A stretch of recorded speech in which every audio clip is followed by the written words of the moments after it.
Anxiety isn't new. It didn't begin with modern life. People in the Buddha's time dealt with fear, uncertainty, stress, loss, and overwhelm too. And the Buddha created a mental medicine system, a prescription for the human mind, which remains shockingly effective today. This audiobook is a 1-hour journey through 7 Buddhist teachings, plus 1 powerful bonus teaching that calm an anxious mind and bring you back to inner peace. No theories. No philosophy for its own sake. Just practical mental tools that have worked for thousands of years.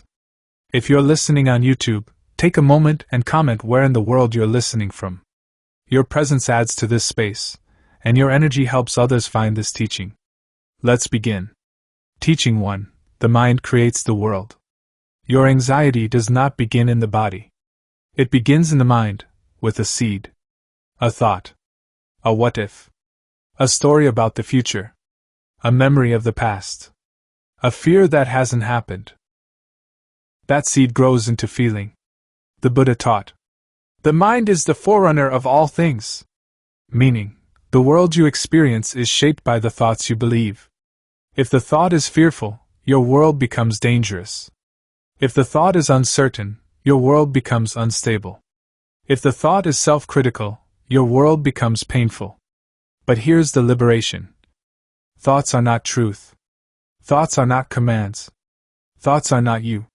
Picture this, your thoughts are clouds. Some dark, some bright, some heavy, some fast.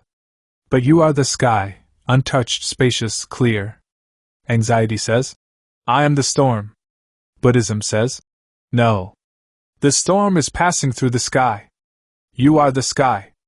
Say quietly in your mind, this is a thought, not reality. I am the sky, not the storm. Your mind will believe you. And anxiety loses half its strength instantly. Teaching 2, the law of impermanence.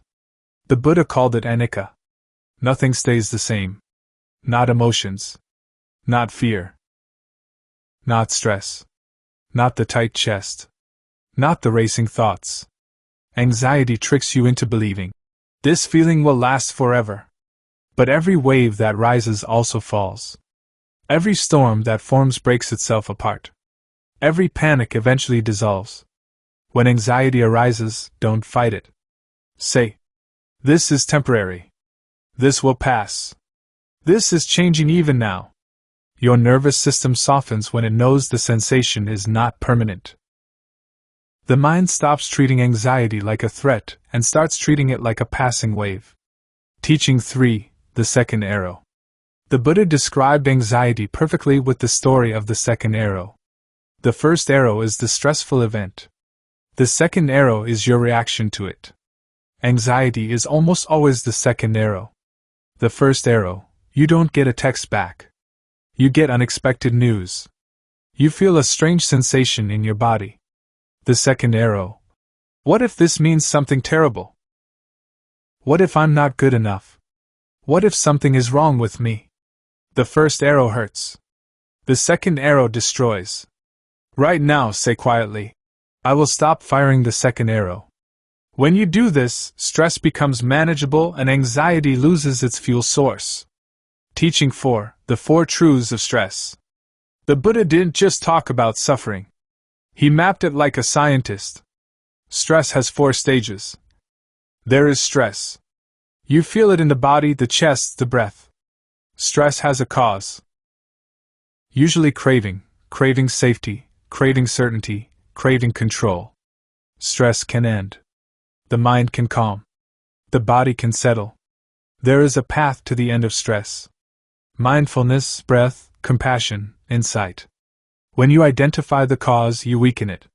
When you see the path, you can walk it.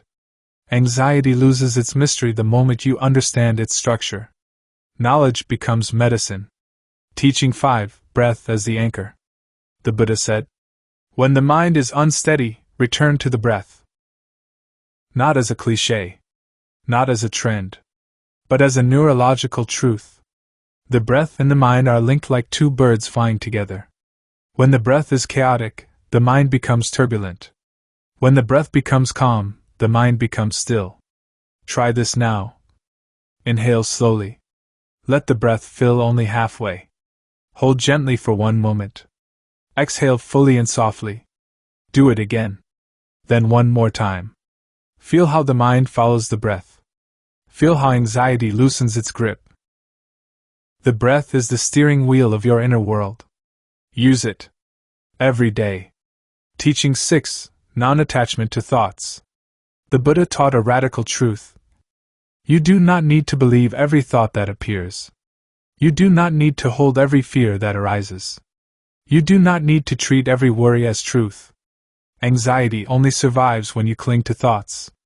So imagine placing each anxious thought in the center of your hand. Look at it. Acknowledge it. Then gently blow it away. Watch it drift off into space as if it never belonged to you. Say quietly, "This thought is not mine. I let it pass." Non-attachment is not ignoring thoughts. It's seeing through them. And when you stop clinging, anxiety stops growing. Teaching 7. The mind is clear when the heart is kind. The Buddha taught that anxiety softens when the heart opens.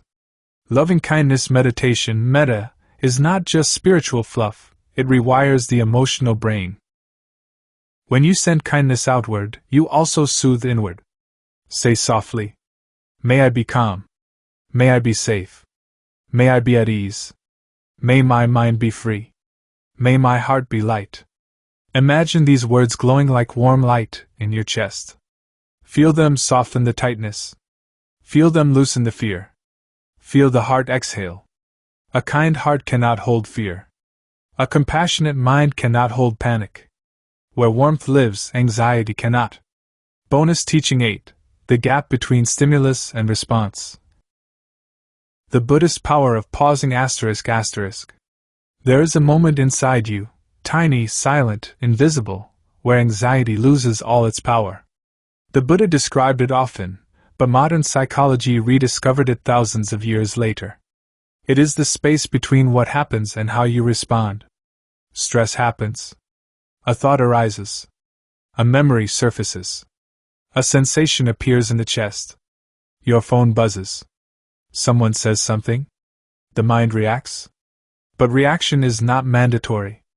In the Buddha's teaching, this space, this gap, is the birthplace of freedom.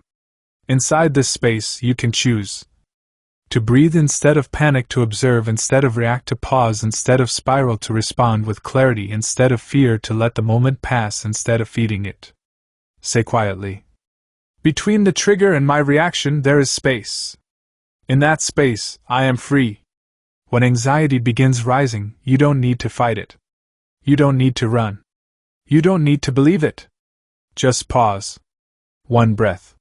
1 second. 1 moment of awareness. This pause interrupts the old pattern and replaces it with presence. And presence is the natural enemy of anxiety. The more you practice pausing, the more your mind learns something miraculous. Not every feeling requires a reaction. Not every thought deserves your attention. Not every fear deserves a story. In the gap, you discover peace. You rediscover choice. You reclaim your life.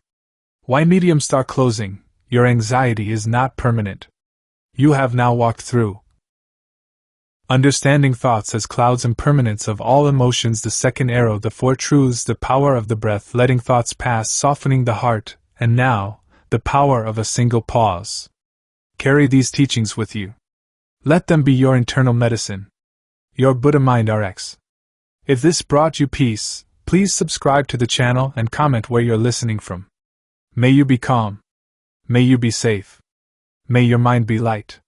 May anxiety loosen its grip. May you remember that you are the sky.